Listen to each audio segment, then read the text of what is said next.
ಔಷಧಿ ತತ್ವ ಇರೋ ಪದಾರ್ಥಗಳು ಹೆಚ್ಚಾಗಿ ಬಳಸಬಾರ್ದು. ಬೆಳ್ಳುಳ್ಳಿಯನ್ನು ನೀವು ನೇರವಾಗಿ ಬಾಯಿಗೆ ಹಾಕೊಂಡು ಕಚ್ಚಕ್ಕಂಚ ಕಚ್ಬಿಟ್ಟು ತಿಂದರೆ ಅದು ಅಷ್ಟೇನು ಉಪಯೋಗ ಆಗಲ್ಲ ನಿಮಗೆ.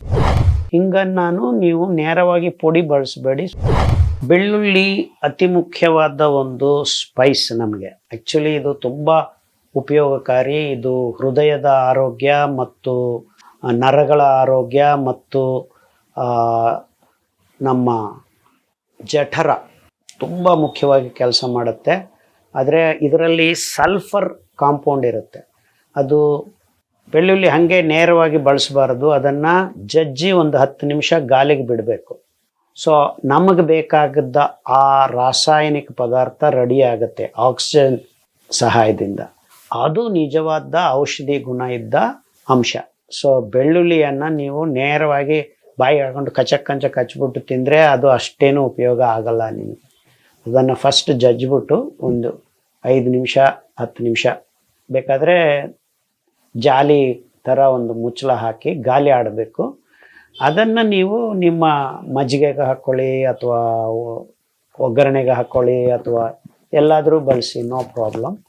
ಚಟ್ನಿಗೆ ಹಾಕ್ಕೊಳ್ಳಿ, ಏನಾದರೂ ಮಾಡ್ಕೊಳ್ಳಿ. ನೀವು ಬೆಳ್ಳುಳ್ಳಿ ಕೊಬ್ಬರಿ ಚಟ್ನಿ ಮಾಡ್ಕೋಬೇಕಂದ್ರೂ ಹಸಿದು ತಿಂದ್ರೂ ಅಡ್ಡಿ ಇಲ್ಲ. ನೀವು ಅದಕ್ಕೆ ಒಗ್ಗರಣೆ ಎಣ್ಣೆಯಲ್ಲಿ ಬೇಯಿಸ್ಕೊಂಡು ತಿಂದ್ರೂ ಅಡ್ಡಿ ಇಲ್ಲ. ಬಟ್ ಜಜ್ಜಿಬಿಟ್ಟು ಒಂದು 5 ನಿಮಿಷ 10 ನಿಮಿಷ ಗಾಳಿಗೆ ಬಿಟ್ಟು ಅದನ್ನು ಬಳಸೋದು ಅತಿ ಮುಖ್ಯವಾದ ಅಂಶ. ಬೆಳ್ಳುಳ್ಳಿ ನಿಮಗೆ ಜಠರ, ಹೃದಯ ಮತ್ತು ನರಗಳ ಇದರಲ್ಲಿದ್ದ ಇನ್ಫ್ಲಮೇಷನ್ನ ಕಮ್ಮಿ ಮಾಡೋ ಅದ್ಭುತವಾದ ಕೆಮಿಕಲ್ಲು ಸಲ್ಫರ್ ಕಾಂಪೌಂಡ್. ಅದು ಎಲ್ಲದರಲ್ಲೂ ಸಿಗೋದಿಲ್ಲ.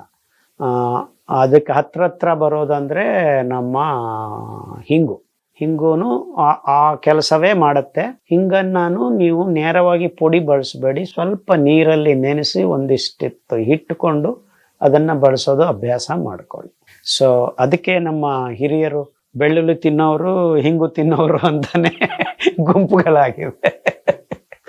ಸೊ ಎರಡರಲ್ಲೂ ನಮಗೆ ಆ ಸಲ್ಫರ್ ಕಾಂಪೌಂಡು ಈ ಕೆಲಸವನ್ನು ಮಾಡುತ್ತೆ. ಬೆಳ್ಳುಳ್ಳಿ ತಿನ್ನಿರಿ, ಅತಿ ಹೆಚ್ಚಾಗಿ ತಿನ್ನಕ್ಕೆ ಹೋಗಬೇಡಿ. ಒಂದು ನಿಯಮಿತವಾಗಿ ತಿನ್ನಿ. ತುಂಬ ಜಾಸ್ತಿ ತಿನ್ನಬಾರ್ದು, ಯಾಕಂದರೆ ಇದು ತುಂಬ ಔಷಧಿ ಗುಣತತ್ವ ಉಳ್ಳುವ ಪದಾರ್ಥ. ಒಂದು ಇತಿಮಿತಿಯಲ್ಲಿ ಇರಬೇಕು.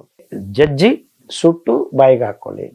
ಬಟ್ ದಿವಸ ತಿನ್ನಕ್ಕೆ ಹೋಗಬೇಡಿ. ಒಂದು 20 ದಿವಸ ತಿನ್ನಿ, ಮತ್ತೆ ಒಂದು 20 ದಿವಸ ಗ್ಯಾಪ್ ಕೊಡಿ. ದಿವಸ ತಿಂದರೆ ನೀವು ಬೆಳ್ಳುಳ್ಳಿ ವಾಸನೆ ಬರೋಕ್ಕೆ ಶುರು ಆಗುತ್ತೆ ನಿಮ್ಮ.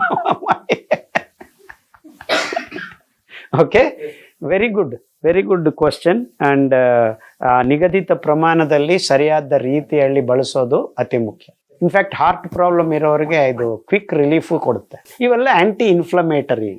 ಎನಿಥಿಂಗ್ ಇನ್ಫ್ಲಮೇಷನ್ನ ಕಮ್ಮಿ ಮಾಡೋದು ಯಾವುದೇ ಅಂಗಾಂಗದಲ್ಲಿ ನಿಮ್ಗೆ ಒಳ್ಳೆಯದಾಗತ್ತೆ. ಬಟ್ ಇತಿಮಿತಿಯಲ್ಲಿ ಇರಬೇಕು. ಔಷಧಿ ತತ್ವ ಇರೋ ಪದಾರ್ಥಗಳು ಹೆಚ್ಚಾಗಿ ಬಳಸಬಾರ್ದು.